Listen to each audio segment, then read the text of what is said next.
Qatorda makaronli ovqatlar, mana har xil variantda kimga qanaqa yoqsa. Bu yerda gulkaram bilan no'xat ekan, qovurilgan kartoshka, bu yerda baqlajon bilan sir, yana tuxum, kotleta. Bu yerda osh sifat ovqat ekan, ustida siri bor. Bu yerda baliq bor ekan, shuni yesam bo'ladimi? Bu ham baliq, menimcha. Bu yerda unaqa guruch. Pizza qatori bor ekan. Mana tugasa to'ldirib qo'yishyapti. Pizzasini YouTube'da ko'rgandim, rosa maqtashgan, noma'lum muhim emas. Ziloldan ko'ramiz. Bu yerda shaurma qilishar ekan, bunaqa sabzavotli. Menga lavash, xamir og'irlik qiladi.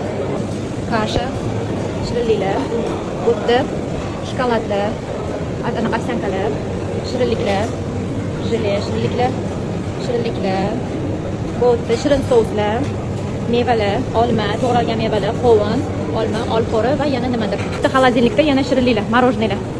Bu yerda yana qanaqadir nonlar. Bu yerda veganlar uchun ekan, kotlet, guruch,